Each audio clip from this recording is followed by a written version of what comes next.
આપણી આંખોને બંધ કરીએ અને થોડીક સમયના માટે આપણા ભટકતા વિચારો, ભટકતા મનને આપણે સ્થિર કરીને પ્રભુના વચનો તરફ આપણા ધ્યાનને ધરીશું.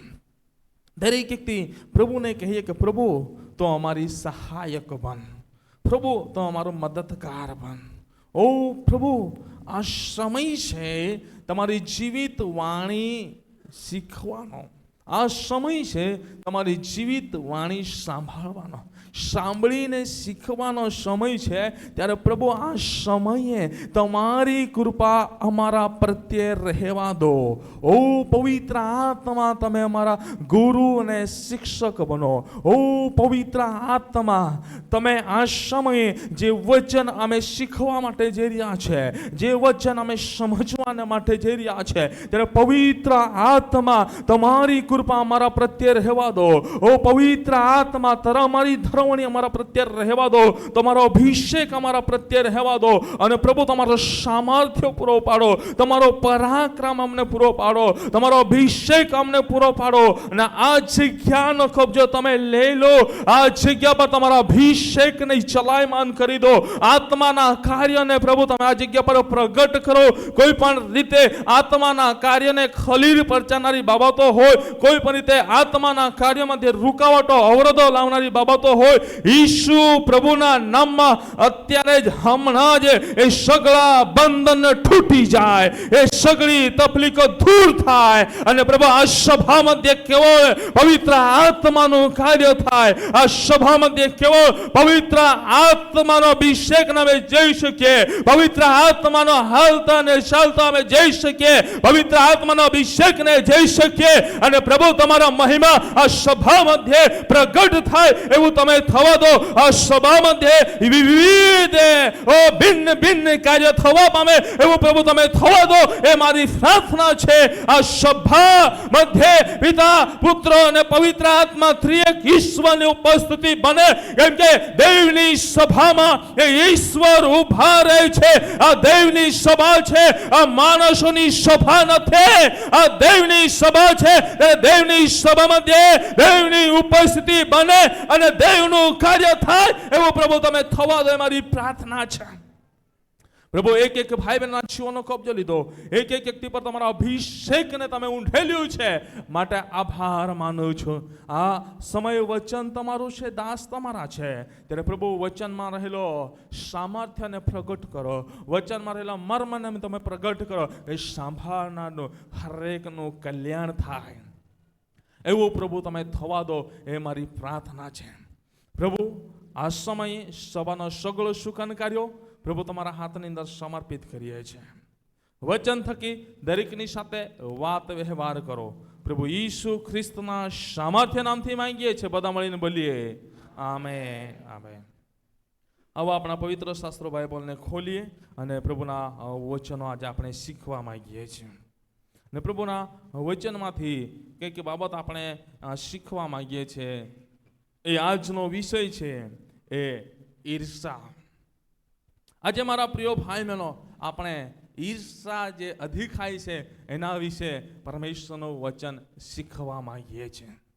આજે મનુષ્યના જીવનની અંદર ઘણી બધી રીતે ઈર્ષા અને અધિકાય રહેલી છે. અને મનુષ્યના જીવનની અંદર એ ઈર્ષા અને અધિકાય ઘણી બધી રીતે કાર્યો પણ કરે છે. આજે મારા પ્રિય ભાઈ બહેનો, એ ઈર્ષા આજે આપણને મનુષ્યના જીવનની અંદર કેવી રીતે જોવા મળે છે? પરમેશ્વરના વચનની અંદર લખવામાં આવ્યું છે. આજે મારા પ્રિય ભાઈ બહેનો, ઈર્ષા વિશે ઘણી બધી બાબતો શીખવવામાં આવી છે. આજે ઈર્ષા એવી બાબત છે, આજે એના વિશે બાઇબલ શું કહે છે? આજે વિશ્વાસી લોકોના જીવનની અંદર શું ઈર્ષા રહેવી જોઈએ કે નહીં, એના વિશે પવિત્ર શાસ્ત્ર બાઇબલ એ આપણને શું કહે છે, એ પ્રથમ બાબત હું તમને બતાવવા માંગુ છું. પણ ઈર્ષા આજે મારા પ્રિય ભાઈ બહેનો, એ માણસના જીવનની અંદર દેખાય છે. ઈર્ષા દેખાય છે, એ અલગ અલગ રીતે રાજ કરી રહી છે. આજે વિશ્વાસી વ્યક્તિ હોય કે બિન વિશ્વાસી વ્યક્તિ હોય, જે અવિશ્વાસી છે, જે પ્રભુને ઓળખતો નથી, પ્રભુને જાણતો નથી, પણ દરેકના જીવનની અંદર આજે ઈર્ષા અલગ અલગ રીતે કાર્ય કરતી આપણને જોવા મળે છે.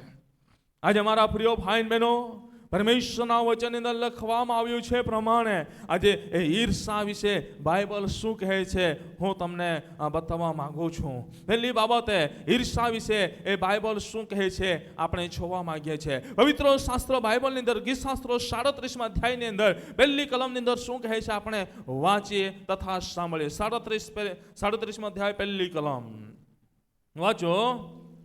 કરનારાઓને લીધે તું ખીજવાઈશ નહીં અને અન્યાય કરનારાઓની ઈર્ષા કરીશ નહીં. Hallelujah, hallelujah. પવિત્ર શાસ્ત્ર બાઇબલની અંદર ઈર્ષા વિશે શું કહેવામાં આવ્યું છે? વિશ્વાસી કરનાર વ્યક્તિને બાઇબલ શું કહે છે કે શું કહે છે? અન્યાય કરનારાઓની ઈર્ષા કરીશ. ઈર્ષા કરીશ. બોલો તો ખરા, ઈર્ષા કરીશ. શું કહે છે? વિશ્વાસી વ્યક્તિને બાઇબલ ઈર્ષા કરવા, અદેખાઈ કરવા માટે કહે છે. બોલો તો ખરા, શું કહે છે? ઈર્ષા કરવાનું કહે છે. જ્યાં સુધી નહીં બોલો ત્યાં સુધી નહીં આગળ વધીએ, બરાબર? પાઈ પોડે કઈ મંબરે નોડે છે આવટાઈ જતા હે, બરાબર? કઈ ઉખાલે મિરચી નોડે છે આવટાઈ જાય, કઈ ઉખાડીને થોલા વસ્તુ આવટાઈ જાય, તો તુમાં બી આવટાઈ ગયે કા? હા, નહીં ને? તો પવિત્ર શાસ્ત્ર બાઇબલ એ આપણને શું કહે છે? ઈર્ષા કરવા માટે કહે છે. બોલી નહીં શકતા હે તો હાથથી તો બતાવો. ઈર્ષા કરવા વિશે બાઇબલ કહે છે નહીં ને?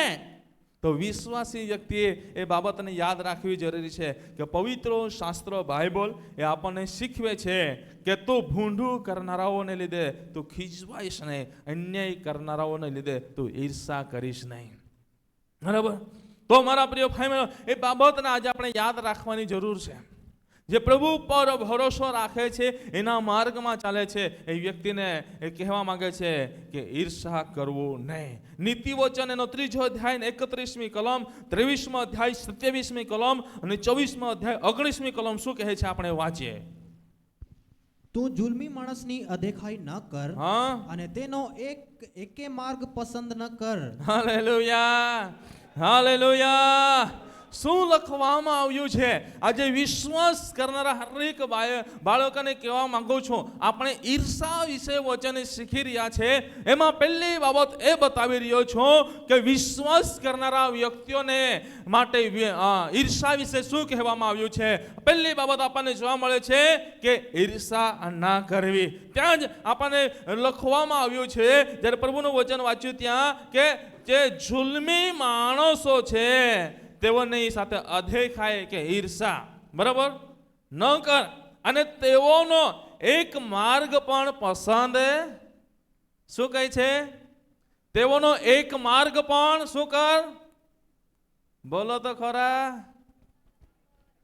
એ તો પછી બધાને ઊભા કરીને આજે સંદેશ આપવો પડે. પ્રભુ ઈસુ ખ્રિસ્તે પહાડ પરના પ્રવચનની અંદર કર્યું તો તેવું કરીએ. શું કરીએ? આજે બધા જ ઉભા રહીને સાંભળીએ. પરમેશ્વરના વચનની અંદર શું લખવામાં આવ્યું છે કે જુલ્મી માણસની અદેખાઈ ઈર્ષા ન કર અને એનો એક બી માર્ગ શું કર? બોલો તો ખરા, પસંદ ન કર. આજે પ્રભુ પર વિશ્વાસ કરનારા હરેક બાળકોને પ્રભુનું વચન એમ કહે છે કે જે કંઈ પણ વ્યક્તિ છે જે અન્યાય કરે છે, અદેખાઈ કરે છે, તેઓનો એક પણ તું માર્ગ પસંદ ના કરે એમ કહે છે. તેઓનો એક પણ માર્ગ પસંદ કરવાનું ના કહે છે. કેમ કે મારા પ્રિય ભાઈ બહેનો, પ્રભુના વચનની અંદર લખવામાં આવ્યો છે. એટલે ઈર્ષા વિશે પવિત્ર શાસ્ત્રો બાઇબલ આપણને કહે છે કે આપણે એ ઈર્ષા એ અધિખાય ના કરવી જોઈએ વિશ્વાસી વ્યક્તિ તરીકે. પ્રભુના વચનની અંદર આપણે જોઈ શકીએ છીએ જે પ્રભુના વચન પ્રમાણે જીવન જીવતું નથી તો એને પ્રભુ ઈસુ ખ્રિસ્તે જે રીતે પ્રેમથી ઠપકો આપ્યો એ રીતે આપણે ઠપકો આપીને એને પ્રભુના માર્ગની અંદર લાવી શકીએ છીએ. પરંતુ આપણે ઈર્ષા કે અધિખાય કરવી ના જોઈએ એ પરમેશ્વરના વચનની અંદર લખવામાં આવ્યું છે. જ્યારે નીતિ વચન 23:17 અંદર વાંચીએ છીએ ત્યાં પણ એ જ બાબત લખવામાં આવી છે, તારા હૃદયને પાપીઓની અધિખાય ઈર્ષા કરવા ન દે. આજે જે વિશ્વાસ કરીએ છીએ પ્રભુ ઈસુ ખ્રિસ્ત પર ત્યારે આપણા હૃદયને પરમેશ્વરના વચનની અંદર લખવામાં આવ્યું છે પ્રમાણે ઈર્ષા કરવા ન દે એમ કહે છે. આપણે શું કરીએ છીએ? આપણા હૃદયને આપણે ઈર્ષા કરવાના માટે સમર્પિત કરી દઈએ છીએ. આજે મારા પ્રિય ભાઈ બહેનો માટે આપણે ખાડાની અંદર પડીએ છીએ, પણ પવિત્ર શાસ્ત્ર બાઇબલ હરેક પ્રભુ ઈસુ ખ્રિસ્ત પર વિશ્વાસ કરનારાઓને કહે છે તો ઈર્ષા કે અદેખાઈ ન કર. ને પાપીઓને પણ એ સ્વાધીન ના કર. એ પાપીઓના માર્ગને પણ તું સ્વાધીન ના કર. જો સ્વાધીન કરશે તો એ તારા જીવનની અંદર એ માર્ગને તું સ્વીકારશે તો તારા જીવનની અંદર એ ઈર્ષા રાજ કરવા લાગશે. માટે પરમેશ્વરના વચનની અંદર લખવામાં આવ્યું છે પ્રમાણે આજે મારા પ્રિય ભાઈ બહેનો એ આપણે વિશ્વાસી વ્યક્તિ તરીકે ઈર્ષા ના કરવી જોઈએ. આજે ઈર્ષા એ ક્યાં રહેલી છે? પહેલી બાબત આપણને જોવા મળે છે કે બાઇબલે ઈર્ષા વિશે શું કહે છે. બાઇબલે અવિશ્વાસી વ્યક્તિને ઈર્ષા કરવાનું કહે છે કે ના કહે છે? તો આપણને ત્યાં જોવા મળે છે કે વિશ્વાસી વ્યક્તિને ઈર્ષા કરવાનું અદેખાઈ કરવાનું ના પાડે છે. ત્યાં બીજી બાબત આપણને જોવા મળે છે કે મારા પ્રિય ભાઈ બહેનો એ ઈર્ષા ક્યાંથી આવે છે? ઈર્ષા ક્યાંથી આવે છે?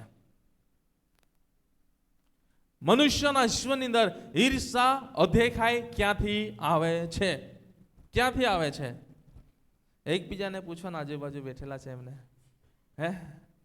એકબીજાને પૂછો ઈર્ષા અધિકાઈ કિસ રહી હે રા, કિસ રહી હે બાબાઈ? પૂછા એકબીજા પૂછા ને, એકબીજા છે એને પૂછા તો ખરા ઈર્ષા અધિકાઈ કિસ રહી હે? મિતુલભાઈ ને પ્રિતેશભાઈ તું એકબીજા પૂછા એટલે મને જવાબ દિયા. એક પૂછીને મને જવાબ દિયા ને. ઈર્ષા અધિકાઈ ક્યાંથી આવે છે? ઈર્ષા અધિકાઈ ક્યાંથી આવે છે? એ ક્યાં રહે છે?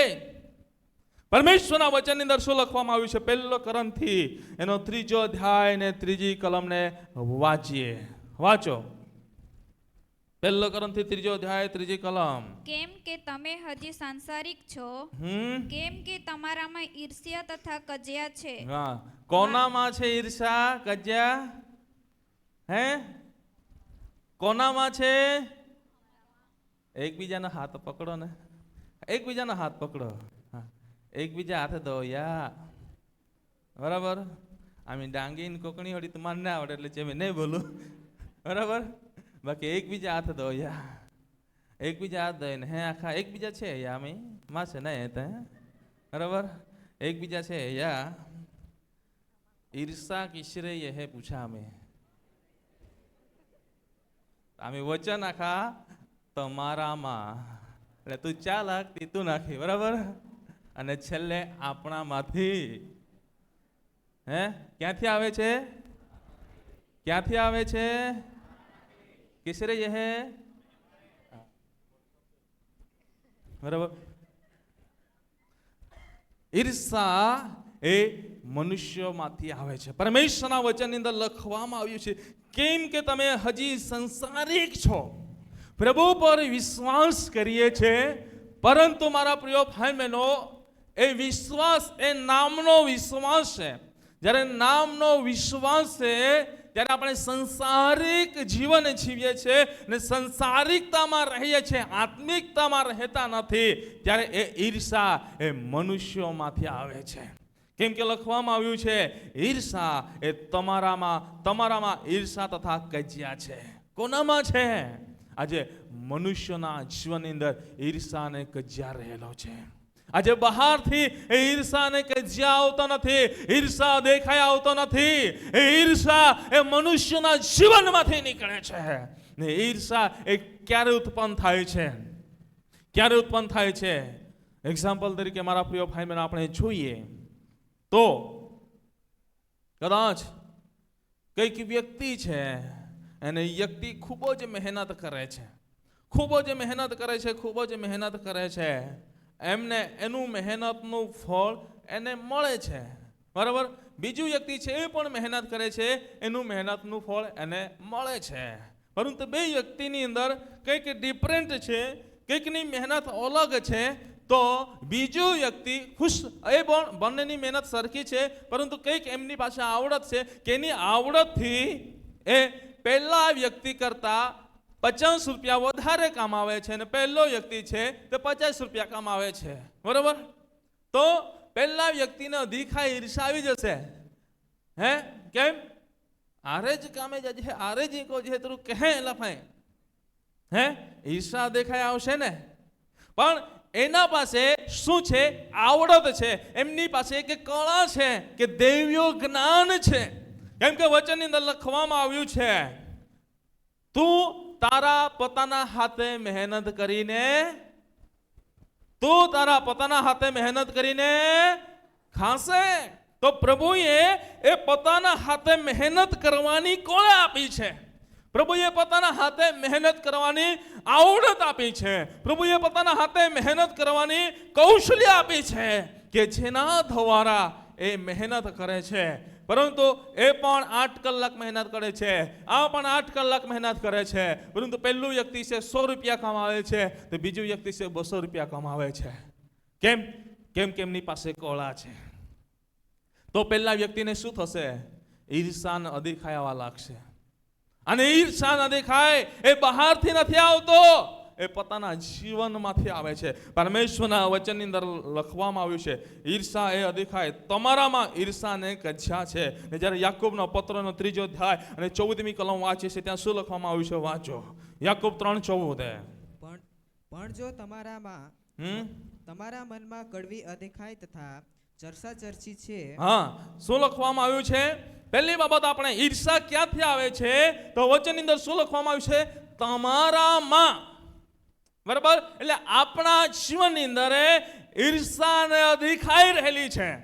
અને ઈર્ષા ને અદેખાઈ રહેલી છે એ ક્યાંથી નીકળે છે?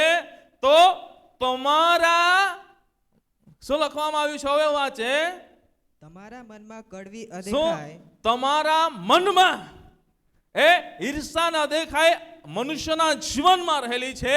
અને મનુષ્યના જીવનમાં રહેલી છે એ ક્યાંથી નીકળે છે? મનના ભંડાર માંથી એ નીકળે છે. હાલેલુયા. જોરથી બોલીએ હાલેલુયા, હાલેલુયા.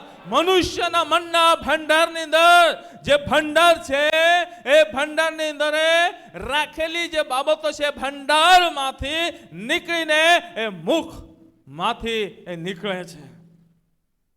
મુખ માંથી એ બહાર નીકળે છે. મારા પ્રિય ભાઈ બહેનો, પરમેશ્વરના વચનની અંદર લખવામાં આવ્યું છે માટે આજે ઈર્ષા એ કરવી કે ના કરવી વિશ્વાસી વ્યક્તિને કહે છે. તો વિશ્વાસી વ્યક્તિનો સવાલ હોય તો વચનની અંદર લખવામાં આવ્યું છે, ઈર્ષા અદેખાય ના કરવી. અને એ ક્યાંથી આવે છે? તો એ મનુષ્યોના જીવનમાં મનના ભંડારમાં રહેલી છે, ત્યાંથી એ નીકળે છે. તો આજે એ ઈર્ષા એ શું કરે છે? આવો પરમેશ્વરના વચન તરફ આપણા ધ્યાનને ધરીએ. ઈર્ષા એ મનુષ્યના જીવનમાં રહેલી છે, તો એ શું કરે છે?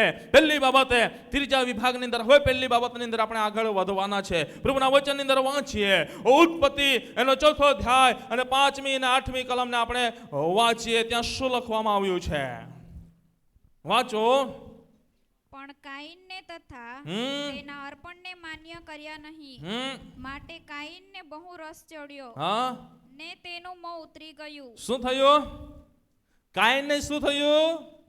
ગુસ્સો આવ્યો. શા માટે ગુસ્સો આવ્યો? અહીં વચનની અંદર આપણે પહેલી કલમથી વાંચીએ છીએ, ત્યાં લખવામાં આવ્યું છે, હાબેલ ઘેટા પાળક હતો, કાઈન ખેડૂત હતો, બરાબર.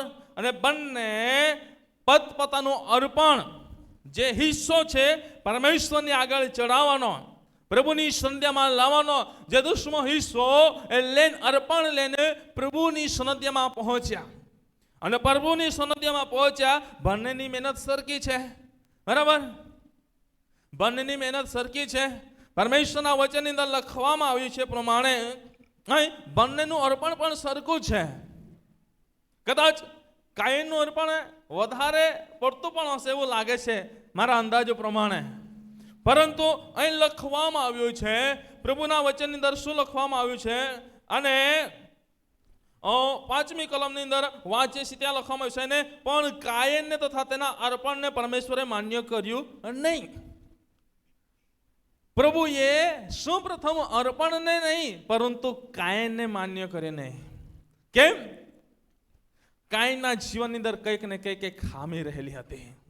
અને પ્રભુ એ કાયનના જીવનની અંદર જે અદેખાઈ ને ઈચ્છા રહેલી હતી એ પ્રભુ જાણતો હતો. એના લીધે મારા પ્રિય ભાઈ બહેનો, પ્રભુએ એ કાયનને માન્ય કર્યો નહીં. એનું અર્પણ તો બરાબર જ હતું, પરંતુ પ્રભુએ પહેલી બાબત કાયનને માન્ય કર્યું નહીં. તો એનો અર્પણને માન્ય કરીને શું કરવું? તો કાયનને એના અર્પણને બંનેને પ્રભુએ માન્ય ના કર્યો. માટે મારા પ્રિય ભાઈ બહેનો, એક કાયનને એક ક્રોધ ચોળે છે. આપણા જીવનની અંદર પણ ઘણીવાર એવી જ બાબતો બને છે. બંને વ્યક્તિ કઈક જગ્યા પર જાય, નોકરીના માટે જાય, અને નોકરીના માટે જાય તો બંને વ્યક્તિના 90% છે. બંને વ્યક્તિ નોકરીના ઇન્ટરવ્યુ આપવા માટે જાય છે. બંને હોશિયાર વ્યક્તિઓ છે, બંને હોશિયાર વ્યક્તિઓ છે, જ્ઞાની વ્યક્તિઓ છે. બંનેના સરખા ટકા છે, સરખી મહેનત છે. પરંતુ એક વ્યક્તિ છે જેના જીવનની અંદર પર્સનલ ડેવલપમેન્ટ થયેલું છે. એ પોતાના ચારિત્રને સિદ્ધાંતોની અંદર એક આદત પાડેલું છે કે એ બધી જ કાર્ય કરવાના માટે બધી જ પ્રવૃત્તિઓની અંદર એ સંકળાયેલું છે. એનો વ્યવહાર, આવકાર, હાવ બધો છે. પરંતુ એક વ્યક્તિ છે એનો એ બધો પર્સનલ ડેવલપમેન્ટ થયેલું નથી. એનો આવકાર, હાવ બધું થોડું ડાઉન છે. ઇન્ટરવ્યુ આપવા જાય ત્યાં ખાલી ઇન્ટરવ્યુ લેવા વાળા ખાલી માર્કના જ હશે. અધિકારીઓ બેઠા છે તે ખાલી માર્કના જ હશે, બરાબર. એની મહેનત કેટલી છે એ ના જ હશે. પરંતુ એ અધિકારીઓ જ્યારથી એ વ્યક્તિ ગેટની અંદર પ્રવેશ કરે છે ત્યારથી કેમેરાની અંદર એને જોશે. એ જાય છે, એ શું કરે છે, બરાબર. એની ચાલવાની રીત, એની દ્રષ્ટિ ક્યાં ક્યાં જાય છે, એનો હાવભાવ કેવો છે, એ અંદર આવે છે તો કઈ ડિસિપ્લિનમાં છે, બરાબર. બધી જ બાબતોને ધ્યાન કરતા કરતા એ જ્યાં સુધી ઓફિસમાં આવશે ત્યાં સુધી બધી જ બાબતોનું અવલોકન કરશે. અને ત્યારબાદ એ ત્યાં બેસશે. એ ત્યાં જાય એના પહેલા એનું જો વર્તન સારું ત્યાં દેખાયું હોય તો જાય પહેલા એને પાસ કરીને ત્યાં મૂકી દેશે. આજે હું તમને એ જ બાબત કહેવા માંગુ છું મારા પ્રિય ભાઈ બહેનો. આપણે ગમે તેટલું સારું અર્પણ કરી બતાવીએ, બરાબર. આપણે સારી સેવા કરી બતાવીએ, સારી રીતે વર્તી બતાવીએ, પણ આપણા જીવનની અંદર, આપણા હૃદયના ભંડારની અંદર શું બાબતો રહેલી છે એ આપણે જાણીએ છીએ, બરાબર. અને એ બાબતોને આપણે ચોખ્ખી કરતા નથી, પણ હૃદયના ભંડારની અંદર અધિખાઈને ઈર્ષાને આપણે લઈને ફરીએ છીએ. તો હું તમને કહેવા માંગુ છું, ભલે એને આપણે છુપાવીને સારી સેવા, સારું કાર્ય પણ કરી બતાવીશું, પણ એ હૃદયના ભંડારને તપાસવા વાળો ઉપર બેઠો છે. વચનની અંદર લખવામાં આવ્યું છે, હું તમારા હૃદયના ભીતરને હું તપાસનારો તમારો દેવ છું. Hallelujah, hallelujah. ત્યારે આપણે વિચારીએ, હું આખું અઠવાડિયું પ્રાર્થના કરું, હું અઠવાડિયામાં 2 વાર 3 વાર 4 વાર ઉપવાસ કરું છું, રોજ સવાર સાંજે રાત્રિએ બાઇબલ વાંચન પ્રાર્થના કરું છું, અને આ વ્યક્તિ તે બહુ પ્રાર્થના બી નહીં કરતો તો પણ એના પાસે અભિષેક કેમ આવ્યો? હે?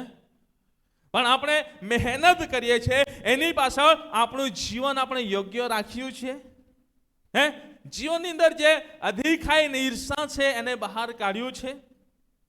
ભલે પેલાની મહેનત ઓછી છે પણ એનું જીવન પ્રભુની આગળ ચોખ્ખું છે, માટે એ આશીષોને પ્રાપ્ત કરી લે છે. સ્વર્ગવાસી ડોક્ટર બિશપ સાહેબે એક વાત, એક ઉદાહરણ, એક ઘટના એ કહેતા હતા. બરાબર, એ બરાબર મને યાદ નથી પણ જેટલું યાદ છે એટલું તમને કહેવા માંગીશ કે જગ્યા પર ઉપાસની પ્રાર્થના સભા રાખવામાં આવી હતી. અને ઉપાસની પ્રાર્થના સભા મધ્યે બધા જ લગાતાર 3 દિવસની ઉપાસની પ્રાર્થના મધ્યે લોકો જઈ રહ્યા હતા ને બધા જ એક આત્મા, પવિત્ર આત્માને પ્રાપ્ત કરવાની અભિલાષા સાથે જઈ રહ્યા હતા. પણ એમાં એક વ્યક્તિ એવો હતો કે રોજ ઈંડા બફાવીને ખાઈને જતો હતો. બરાબર, ને એ ખાઈ લઈને જાય એ બધા જાણતા હતા. તો બીજા લોકો એને કહે કે તું કેવી રીતે આત્માને પ્રાપ્ત કરશે? હે, તું તો ખાઈને આવે છે, ઉપાસની પ્રાર્થનાની અંદર ખાઈને આવે છે, તો કેવી રીતે તું પવિત્ર આત્માને પ્રાપ્ત કરશે? પણ મારા પ્રિય ભાઈ બહેનો, જ્યારે પવિત્ર આત્મા એ જગ્યા પર ઉતર્યો તો એ ભલે ખાઈને જતો હતો પણ એને પહેલો પવિત્ર આત્મા પ્રાપ્ત કર્યો. અને જો આટલા દિવસથી મહેનત કરતા હતા તેઓ બાકી રહી ગયા. મારો કહેવાનો અર્થ એ છે કે આપણે આપણા હૃદયને ચોખ્ખું રાખીએ છીએ. આપણા હૃદયની અંદર ઈર્ષા અને અધિખાઈ આપણે રાખતા નથી, પરંતુ પરમેશ્વરના વચન પ્રમાણે આપણા મનને ચોખ્ખું રાખીએ છીએ તો આપણે આત્માના અભિષેકને પ્રાપ્ત કરીએ છીએ. Hallelujah, hallelujah, hallelujah. અહીં કાઈનના હાબેલના જીવનની અંદર એ જ બાબતો આપણને જોવા મળે છે. પ્રભુએ કાયનને એના અર્પણને પ્રભુએ માન્ય કર્યું નહીં, તો એના લીધે એ કાયનના હૃદયની અંદર શું થયું? એને બહુ જ રોષ ચડ્યો. હું આટલો બધો પૈસા લઈને આવ્યો અર્પણ ચડાવવાના માટે, આટલું બધું લઈને આવ્યો તો પણ મારું માન્ય કેમ નહીં કર્યું? એને રોષ ચડ્યો. અને આજે મારા પ્રિય ભાઈ બહેનો, એ ઈર્ષા, એ અધિખાઈ કેટલે હદ સુધી ત્યાં લઈ જાય છે. પરમેશ્વરના વચનની અંદર આપણે વાંચીએ છીએ તો 8મી કલમ આપણે વાંચીએ છીએ, ત્યાં શું લખવામાં આવ્યું છે વાંચો. એ ઈર્ષા અને અધિખાઈ કેટલે હદ સુધી એ કામ કરે છે. અને કાઈને પોતાના ભાઈ હાબેલને કહ્યું કે આપણે ખેતરમાં જઈએ. અને તેઓ ખેતરમાં હતા ત્યારે એમ થયું કે કોઈને પોતાના ભાઈ હાબેલ સામે ઉઠીને તેને મારી નાખ્યો. શું થાય છે? પરમેશ્વરના વચનની અંદર લખવામાં આવ્યું છે આજે ઈર્ષા શું કરી શકે છે. ઈર્ષા, પહેલી બાબત આપણે જોઈ રહ્યા છે કે ઈર્ષા શું કરી શકે છે. એની અંદર પહેલી બાબત ઈર્ષા ભાઈ બહેનો વચ્ચે લડાઈ ઝઘડાને, ખૂન ખરાબાને એ લાવે છે. આજે ઈર્ષા અને અધિખાઈ જેઓના જીવનની અંદર છે એઓના ભાઈ બહેન વચ્ચે પ્રોબ્લેમો થયેલા છે. મારા પ્રિય ભાઈ બહેનો, આજે એમનું પરિવાર તૂટી રહ્યું છે. પતિ પત્ની વચ્ચે પણ લડાઈ ઝઘડાને લાવે છે. પરમેશ્વરના વચનની અંદર જોઈ શકીએ છીએ જ્યારે કાયના જીવનની અંદર ઈર્ષા અને અધિખાઈ ઊભી થઈ ત્યારે પોતાના સોગા ભાઈને, એક માના દીકરાઓ, એક લોહીના દીકરાઓ હોવા છતાં પણ પોતાના ભાઈના લોહીને વેવડાવી નાખે છે. આજે સમાજની અંદર એ જ બાબતો ચાલી રહી છે. આજે મારા પ્રિય ભાઈ બહેનો, કુટુંબોની અંદર એ જ બાબતો ચાલી રહી છે. પરિવારોની અંદર એ જ બાબતો ચાલી રહી છે. જે પરિવારો મધ્યે ઈર્ષા અને અધિખાઈ રાજ કરી રહ્યો છે ત્યાં ભાઈ બહેનને ભૂલી ગયા છે. ભાઈ બહેનને ભૂલી ગયા છે. કદાચ ભાઈએ પોતાની બહેનને હાથ પકડીને બહાર કાઢી મૂક્યો છે, તો કદાચ બહેને કદાચ પોતાના ભાઈને હાથ પકડીને બહાર કાઢી મૂક્યા છે. કદાચ એવી બાબતો છે, માતાને પિતાને દીકરા દીકરી હાથ પકડીને બહાર કાઢી મૂક્યા છે. એવી પણ બાબતો છે. આજે જ્યાં ઈર્ષા ને અધિખાઈ છે ત્યાં મારા પ્રિય ભાઈ બહેનો લડાઈ ઝઘડા ને ખૂન ખરાબા ચાલે છે. જ્યાં જે પરિવારમાં ઈર્ષા ને અધિખાઈ છે ત્યાં ખૂન ખરાબા, લડાઈ ઝઘડાઓ ચાલી રહ્યા છે. આજે અહીં એ બાબત આપણને જોવા મળી રહી છે. કાયનના હાબેલ વચ્ચે એક લોહીના, એક માતા પિતાના બાળકો હોવા છતાં પણ આજે પોતાના ભાઈનું લોહી વેવડાવવું કેટલું સામાન્ય. તમને ઉદાહરણ આપો, સામાન્ય, બરાબર, આપણે એક મનુષ્ય છે, પરંતુ કંઈ પણ આપણે ઘરે પાલતુ પ્રાણી પાળીએ છીએ, બરાબર. પ્રાણી પાળીએ છીએ, કંઈ કૂતરા પાળે છે, કોઈ બિલાડા પાળે છે, કોઈ બકરી પાળે છે, કોઈ મરઘા પાળે છે, કોઈ ગાય ભેંસ પાળે છે, બધી રીતે. પણ જ્યારે એમાંથી પણ કંઈક નો નાશ થાય તો મનુષ્ય શું કરે છે? એની લાગણી, જો કંઈક કૂતરું બિલાડું હોય એના જોડે એની લાગણી એટલે હદ સુધી ભેગી હોય અને એની કઈ તકલીફો થાય તો મનુષ્ય ખાવાનું છોડે છે. બરાબર, ખાવાનું છોડે છે. ગત દિવસની અંદર આપણે ત્યાં સાક્ષી આવી હતી, કંઈક બેને સાક્ષી આપી હતી કે કૂતરું છે એમના ઘરે અને માંદું પડ્યું, પણ એમને તેલ પાણી પીવડાવ્યું તે સારું થઈ ગયું. એનો વિશ્વાસ, બરાબર. પણ એની લાગણી ક્યાં કેટલી બધી છે. આજે એ તો પ્રાણી છે, આપણે એને પાળીએ છીએ, પણ હું તમને કહેવા માંગુ છું, એક લોહી ના હોય તો ત્યાં આપણને મારવાનું મન થાય. કદાચ એક જ થાપડ કઈ કે ભૂલથી મારી દીધી, પણ એનું લઈ વેવડાવવાનું મન તો થાય. મન થાય બેનો, મન થાય.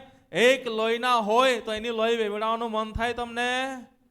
બોલો તો ખરા, નહીં બોલે તેટલાને મન થતું હોય એવું લાગે છે. બરાબર, તો મન થાય કે હજુ કેટલાકને મન થાય છે. ભાઈઓની અંદર, ભાઈઓ એક જ લોહીના હોય તેનું લોહી વેવડાવવાનું મન થાય? વડીલા બી નહીં બોલો ને, કોઈ રળા બી નહીં ફોન એટલે લઈ વેવડાવવાના મન ચાલે જ. બરાબર. આજે મારા પ્રિય ભાઈ બહેનો, હું તમને કહેવા માંગુ છું, પરમેશ્વરના વચનની અંદર લખવામાં આવ્યું છે પ્રમાણે ઈર્ષા શું કરી શકે છે, ઈર્ષા કેટલે હદ સુધી પહોંચી શકે છે. ઈર્ષા ન દેખાય. આજે મારા પ્રિય ભાઈ બહેનો એટલે હદ સુધી પહોંચી શકે છે કે પોતાના એકના એક ભાઈ બહેન માતા પિતા હોય એની વચ્ચે લડાઈ ઝઘડો અને ખૂન ખરાબા સુધી પહોંચાડે છે. લડાઈ ઝઘડા અને ખૂન ખરાબા સુધી પહોંચે છે. અને એનો જીવતો જાગતો ઉદાહરણ લેવું હોય તો આ ચોમાસાનો સમય ચાલી રહ્યો છે, અને સમયની અંદર જીવતા અને જાગતા ઉદાહરણો મળ્યા હશે. બરાબર, અમારી પાસે ફોનો તો આવે એટલે અમે જાણીએ જ છીએ. બરાબર, અમારી પાસે બંને પક્ષના પણ ફોન આવી જાય. ઘણી વાર પૂછીએ કે કોણ છે સામેવાળો, આપે તા બહોરાઈએ તે. હવે અમારે શું કરવાનું?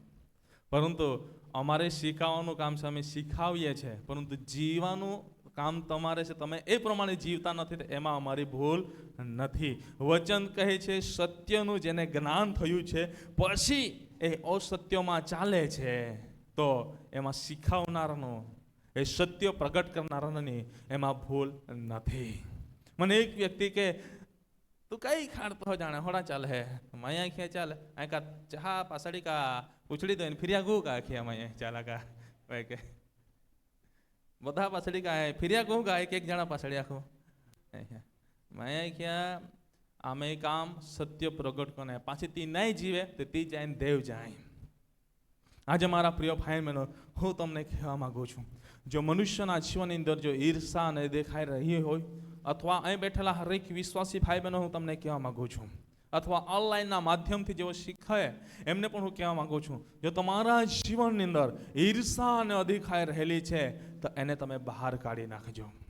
આજે તમારા પરિવારમાં જે લડાઈ ઝઘડા અને ખૂન ખરાબા ચાલી રહ્યા છે તે એની વચ્ચે એ ઈર્ષા અધિખાઈ કામ કરી રહી છે. યાદ રાખજો, જો ઈર્ષા અને અધિખાઈને તમે તમારા જીવનમાંથી, તમારા પરિવારમાંથી, તમારા કુટુંબમાંથી બહાર કાઢશો તો તમારા પરિવાર મધ્યે એ શાંતિ આવી જશે. પરમેશ્વરના વચનની અંદર આપણે જ્યારે વાંચીએ છીએ ઉત્પત્તિનો 37મો અધ્યાય અને આપણે વાંચીએ તો 41મા અધ્યાય સુધી વાંચીએ ત્યાં ઘણી બધી બાબતો જાણવા જેવી છે.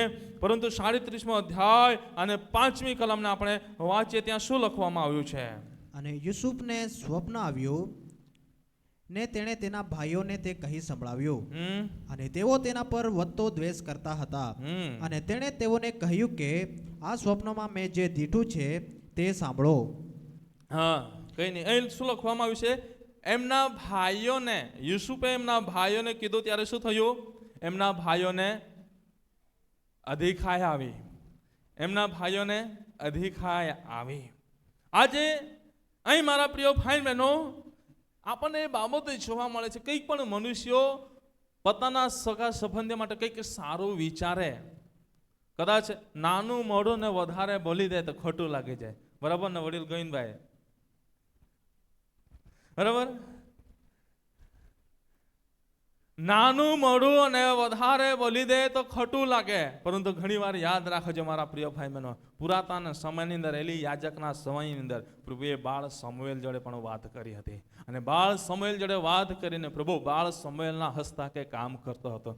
તો પરિવાર મધ્યે, કુટુંબ મધ્યે, કદાચ તમારા સમાજ મધ્યે નાનું મોડું પણ બોલે તો શું કહેવા માંગે છે સમજવું જરૂરી છે.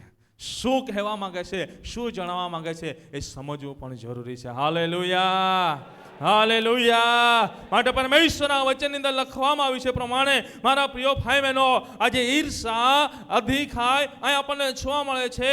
એ યુસુફ પ્રત્યે પોતાના ભાઈઓએ શું કર્યું? એટલે સુધી એ લોકોએ ઈર્ષા અને અધિખાય કરી કે પોતાના એકના એક ભાઈને એ લોકોએ વેચી દીધો.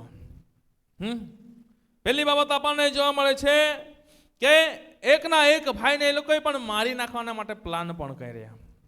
જો એ મારી નાખવાનો પ્લાન એમનો સક્સેસફુલ ના થયો, તેમના કપડાં ઉતારીને ખાડાની અંદર નાખી દેવામાં આવે છે, અને સમય આવે છે એમને વેચી પણ દેતા છે. મારા પ્રિય ભાઈ બહેનો, પરંતુ એ યુસુફ એ પરમેશ્વરનો એ ભય રાખનાર વ્યક્તિ હતો. એના જીવનની અંદર એ જાણતો હતો કે મારે ઈર્ષા અદેખાઈ કરવી ના જોઈએ. એ પરમેશ્વરનું વચન એમના જીવનની અંદર રહેલું હતું. મારા પ્રિય ભાઈ બહેનો, પ્રભુના વચનની અંદર આપણે જ્યારે જોઈએ છીએ ત્યારે એ પ્રભુના એ કાર્ય કરનાર એની વચન પ્રમાણે પ્રતિદિન એ જીવન જીવનારો યુસુફ હતો. માટે મારા પ્રિય ભાઈ બહેનો, એમના પર એટલી બધી ઈર્ષા અદેખાઈ થઈ, પોતાના પરિવારથી, કુટુંબથી દૂર થવું પડ્યું, એ થઈ ગયો, પણ એના જીવનની અંદર એ ઈર્ષા અદેખાઈ લાવ્યો નહીં. આજે હું હરેક ભાઈ બહેનો તમને કહેવા માંગુ છું, કદાચ કોઈ પણ વ્યક્તિ તમારા જોડે ઈર્ષા અને અદેખાઈ થકી તમને દૂર કરી રહ્યું હોય, પણ તમે એમના પ્રત્યે પ્રેમ કરનારા બનો. Hallelujah, hallelujah, hallelujah, hallelujah. પ્રીતિ અદેખાઈ કરતી નથી, પ્રીતિ આપ વડાઈ કરતી નથી. યાદ રાખજો, પ્રીતિ ફૂલાઈ જતી નથી. મારા પ્રિય ભાઈ બહેનો, માટે હું તમને કહેવા માંગુ છું, જો કંઈક પણ વ્યક્તિ તમારા જોડે ઈર્ષા ન દેખાઈ શકે, તમને દૂર કરી રહ્યા હોય, પણ વાંધો નહીં, તમે એમના માટે પ્રાર્થના કરો. યુસુફે એમના ભાઈઓ માટે એ પ્રાર્થના કરતો રહ્યો. Hallelujah, hallelujah. જો સાંભળી રહ્યા છો તો બંને હાથને ઊંચો થઈને બોલીએ જોરથી હાલેલુયા, હાલેલુયા. આજે યુસુફે એ પોતાના ભાઈઓ માટે પ્રાર્થના કરતો રહ્યો. ભલે એને મારી નાખવાનો વિચાર્યો, પણ એમના માટે સારું વિચારતો હતો. એમના માટે ભોજન લઈને આવ્યા. મારા પ્રિય ભાઈ બહેનો, ખાડામાં નાખી દીધો તો પણ એમના માટે આભાર માને છે, પ્રાર્થના કરે છે. મારા પ્રિય ભાઈ બહેનો, કપડાં ઉતારી લેવામાં આવ્યા તો પણ આભાર માને છે. આજે તમે વિચારો, કદાચ કોઈ પણ વ્યક્તિ કપડાં તમારા ઉતારી લે, એ તો જવા દે, બે શબ્દો બોલી જાય તો શું તાકે? મનના જ ભંડારની અંદર ઈર્ષા અને અદેખાઈ પહેરી જાય. અને ઈર્ષા અને અદેખાઈ એટલે હદ સુધી પહેરી જાય કે એ શું કરે છે, વચનમાંથી એ તમને બતાવીશું. એ ઈર્ષા ન દેખાય એટલે હદ સુધી જ્યારે જીવનની અંદર પહેરી જાય છે, ત્યારે ઈર્ષા એ મનુષ્યના જીવનની અંદર શું કરે એ પણ હું તમને નીચે પ્રમાણે બતાવીશ. પરંતુ મારા પ્રિય ભાઈ બહેનો, આજે યુસુફને એના ભાઈઓએ ઈર્ષા દેખાય કરી, પરંતુ એમના માટે પ્રાર્થના કરતો રહ્યો. તો પ્રભુના વચન પ્રમાણે પ્રભુ એ યુસુફને સમય સંજોગો પ્રમાણે રાજગાદી પર બેસાડે છે. પરંતુ આપણે જેવા સાથી તેવા આપણે બનવા જઈએ તો આપણે પણ એક ખાડામાં પડે તો આપણે પણ ખાડામાં પડીએ છીએ. માટે મારા પ્રિય ભાઈ બહેનો, અહીં પહેલી બાબત આપણને જોવા મળે છે ઈર્ષા. ત્રીજા વિભાગની અંદર પહેલી બાબતે, ત્રીજા વિભાગની અંદર શું કહે છે, ઈર્ષા શું કરે છે? એમાં પહેલી બાબતે ઈર્ષા ભાઈઓ વચ્ચે, બહેનો વચ્ચે લડાઈ ઝઘડા અને ખૂન ખરાબા કરે છે. પણ હાબેલનો લઈ વેવડાવી દીધો, પરંતુ હાબેલ સામે કાઈન ઉઠ્યો, પણ હાબેલ એ કાઈનની સામે પડ્યો નહીં. ભલે એનું લઈ વેવડાવી નાખ્યું ને મારી નાખવામાં આવ્યો, પણ એ સામે ઉઠ્યો નહીં. પરંતુ મારા પ્રિય ભાઈ બહેનો, એમની પરિસ્થિતિ ખરાબ થઈ. યુસુફને એના ભાઈઓએ ઈર્ષાના દેખાઈ કરીને એને વેચી દીધો, પરંતુ એ સામે પડ્યો નહીં. તો મારા પ્રિય ભાઈ બહેનો, પ્રભુએ એમને એક સ્થાન પર બેસાડ્યા. આજે વિશ્વાસ કરનારા હરેક ભાઈ બહેનો, તમને કહેવા માંગુ છું, તમારા જીવનમાંથી ઈર્ષા અને અદેખાઈને કાઢી નાખો. અને જો કોઈ પણ વ્યક્તિ તમારા પાછળ લાગે છે, જો કોઈ તમારી ઈર્ષાને દેખાય કરે છે, તો કેવળ એમના માટે પ્રાર્થના કરનારા બનો. તમે એમને આશીર્વાદ આપનારા બનો. વચન કહે છે તમારા સતાવનારાઓને તમે આશીર્વાદ આપો, આશીર્વાદ આપો, આશીર્વાદ જ આપો, એમને શ્રાપ આપતા નહીં. આપણે વચન પ્રમાણે એ પ્રમાણે જીવન જીવનારા બનીએ. Hallelujah, hallelujah. ઈર્ષા એ શું કરે છે? બીજી બાબતે દાનિયેલની અંદર આપણે વાંચીએ, દાનિયેલનો 6 અધ્યાય અને 3જી કલમને વાંચીએ. કેટલીક કલમોને હું છોડી રહ્યો છું. દાનિયેલ તો બીજા સરસુબાઓ તથા સુબાઓ કરતા વધારે નામાંકિત થયો, કારણ કે તેનામાં ઉત્તમ મન હતું અને રાજા તેને આખા રાજ્ય ઉપર નિમવાનો વિચાર કરતો હતો. શું કરતો હતો રાજા? આખા રાજ્ય પર તેને ઉપર નિમણૂક કરવાની વિચાર કરતો હતો. ઈર્ષા એ શું કરે છે? ઈર્ષા સંસારિક જીવનની અંદર નોકરી ધંધામાં પણ ઈર્ષા આવે છે. આજે અહીં કેટલા બધા નોકરી ધંધાવાળા બેઠા છે. કેટલા જણ છે જેઓ સરકારી પ્રાઇવેટ નોકરી ધંધો વ્યવસાય કરે છે. પોતાનો ધંધો એ પોતાનો વ્યવસાય. હાથ બતાવો. કેટલા જણ નોકરી કરે છે, કેટલા જણ પોતાનો ધંધો વ્યવસાય દુકાન બધું ચલાવે છે? કેટલા જણ છે? હાથ તો બતાવો. નહીં માંગી લાવો તમે પાસેથી. બરાબર, હાથ દેખાડે તો ખરે. ઓલા ને હાથ એટલે પૂરા હાથ કે બરાબર. આજે તમે જે જગ્યા પર નોકરી કરો છો, તમે જે જગ્યા પર વ્યવસાય કરો છો, જે જગ્યા પર તમે બિઝનેસ કરો છો, ધંધો કરો છો, રોજગાર કરો છો, પણ ત્યાં પણ તમારી જોડે અધિકારી ઈર્ષા થાય છે ને? ઘણી વાર થાય છે. હે, કદાચ નોકરી કરતા હોય ને તમે સારું નોકરી કરીને સારો તમારો પ્રભાવ તમે ત્યાં બતાવતા હોય, બરાબર, તમારો સારો પ્રભાવ ત્યાં તમે બતાવતા હોય, તમારું કાર્ય બતાવતા હોય, તો એના લીધે તમારા ઉપરી તમને આગળનું સ્થાન આપવાના માટે કંઈક પણ પ્લાનિંગ કરતો હોય, અથવા તમારો ઉપરી તમારો અધિકાર છે એના જોડે તમારો સંબંધ મજબૂત બને, બરાબર, સંબંધ મજબૂત બને અને તમારા એક અવાજની અંદર એક કામ કરવા લાગે તો શું થાય? સ્ટાફના માણસને શું થવા લાગે? ઈર્ષા અદેખાય, બરાબર, ઈર્ષાને અદેખાઈ થવા લાગે અને એના લીધે તમને શું કરવા લાગે? તમને કોઈ જાળની અંદર ફસાવવું છે, બરાબર. બધા જાળો પાથરી દે અને ફાંદાઓ બનાવી દે કે કયા ફાંદાની અંદર ફસાઈ જાય, કઈ જાળની અંદર ફસાઈ જાય, બરાબર. હવે આ વરસાદનો સમય છે, માછલી પકડવાના માટે બધા શું કરે છે? જાળો પાથરે છે. અમુક જગ્યા પર જાળો ખેંચી આવે છે કે માછલી કઈ બધી રીતે ફસાવી જોઈએ. એ રીતે ઘણી બધી રીતે જાળો પાથરવામાં આવે છે, જાળો પાથરવામાં આવે છે અને એને એ જાળની અંદર ફસાવવાના માટે ઘણા બધા પ્રયત્નો કરવામાં આવે છે. તો ઘણી વાર મારા પ્રિય ભાઈ બહેનો, એ ઈર્ષાનો અદેખાઈ કરનાર એ શું કરે છે? એ જાળની અંદર ફસાવીને આપણને ઘણીવાર બરબાદ પણ કરે છે. એમની જ જાળ, એમનો જ ફાંદો અને એની અંદર એમની જ ભૂલ હોવા છતાં પણ એ પાપનો બોજો આપણા પર નાખીને આપણને શું કરે છે? બરબાદ કરે છે. અહીં એ જ બાબતે આપણને જોવા મળે છે. દાનિયેલ પર જ્યારે રાજાનું મન લાગ્યું અને એ રાજાનું મન લાગ્યું કેમ કે એ નામાંકિત માણસ હતો ને ઉત્તમ મન રાખનારો હતો, બધી સારી માઠી બાબતોને એ સહન કરનાર વ્યક્તિ હતો, એ પ્રમાણે જીવન જીવનારો વ્યક્તિ હતો. એ સમયે મારા પ્રિય ભાઈ બહેનો, રાજાનું મન એના પર આવ્યું કે રાજ્ય છે એના પર હું ઉપરી નિમું.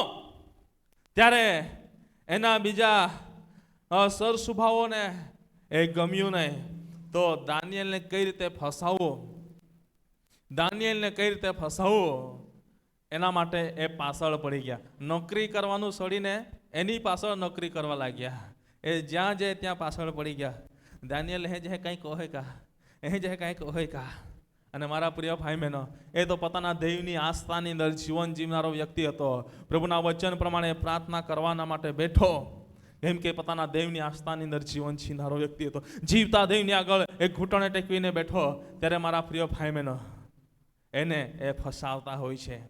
પરંતુ પ્રભુના વચનની અંદર લખવામાં આવ્યું છે મારા પ્રિય ભાઈ બહેનો, ભલે સર સુબાઓએ એને ફસાવ્યો તો ફસાવ્યો, પરંતુ જે અધિકારી હતો એના મનને એ લોકો બદલી શક્યા નહીં. ભલે એને સિંહોના બિલની અંદર નાખવા માટે પ્રયત્ન કર્યો, કેમ કે કાયદો એ બધાના માટે હોય છે, નિયમ એ બધાના માટે હોય છે, માટે એ કાયદાના ગુનામાં એ બતાવ્યો. પરંતુ મારા પ્રિય ભાઈને ભલે સિંહના ભીલની અંદર એને નંખાયો, પરંતુ રાજાએ પણ ત્યાં કીધું કે તારો દેહ જેની તું ઉપાસના કરે છે તે તને સડાવશે. Hallelujah, hallelujah. તમને કદાચ ઈર્ષા દેખાય, તમારા ભવિષ્ય અને તમારા ફ્યુચરને બરબાદ કરવા માંગે છે, તમારા નોકરી ક્ષેત્રે બરબાદ કરવા માંગે છે, તમારા ધંધા ક્ષેત્રે બરબાદ કરવા માંગે છે, રોજગાર ક્ષેત્રે બરબાદ કરવા માંગે છે, વ્યવસાય ક્ષેત્રે તમને બરબાદ કરવા માંગે છે, બિઝનેસ ક્ષેત્રે તમને બરબાદ કરવા માંગે છે. પણ ચિંતા ના કરતા, જો તમારો વ્યવહાર પ્રભુ જોડે સારો હશે, તમારો સંબંધ પ્રભુ જોડે સારો હશે, તો યાદ રાખજો મારા પ્રિય ભાઈ બહેનો, એ ઈર્ષા અધિકાય તમને કંઈ કરી શકશે, કંઈ કરી શકશે નહીં. કોઈ પણ તમને ઈર્ષા અધિકાય કરી શકશે નથી. તમારા માથાના વાળને પણ વાંકો કરી શકશે નહીં. એને લાગશે કે હા, મેં જાળની અંદર ફસાવીને એના પર ગુનો દાખલ કર્યો છે, હા મેં એને જેલની અંદર બેસાડી દીધો છે, હા મેં એને બરબાદ કરી દીધો છે, હા મેં એમની નોકરી છીનવી લીધી છે, હા મેં એના ધંધાને મેં બરબાદ કરી દીધું છે, એના બિઝનેસને મેં બરબાદ કરી દીધું છે, એના વ્યવસાયને મેં બરબાદ કરી દીધું છે. પણ મારા પ્રિય ભાઈ બહેનો, તમે બરબાદ થયા નથી, પરંતુ બરબાદ કરવાવાળું બરબાદ થઈ રહ્યું છે એ એમને ખબર નથી, કેમ કે પ્રભુ એ તમારી સાથે છે. Hallelujah, hallelujah. એ પ્રભુ આપણી સાથે હોય છે, કેમ કે યહોવા જેના પક્ષમાં તેમની સામે કોઈની પણ તાકાત ચાલતી નથી કે તેને હારવી શકે. અહીં દાનિયેલને સિંહના બિલની અંદર નાખવામાં આવે છે, પરંતુ રાજાએ પણ કહી આપ્યો, તારો દેહ જેની તું ઉપાસના કરે છે એ તને બચાવશે. અને મારા પ્રિય ભાઈ બહેનો, જ્યારે એના શોની અંદર એને ઈર્ષા રાખીને, ઈર્ષા કરનારાઓ પર તેને ઈર્ષા રાખીને, પરંતુ પ્રેમ એની અંદર, પ્રીતિની અંદર બની રહ્યો, ત્યારે એ પ્રીતિની અંદર બની રહ્યો, ત્યારે મારા પ્રિય ભાઈ બહેનો, એક સમય એવો આવે છે કે પ્રભુએ એ દાનિયેલના માટે જે રાજાને સપના બતાવ્યા હતા એ સપના પૂરા પણ થાય છે, પણ જે ઈર્ષાનો અધિકાય કરે છે,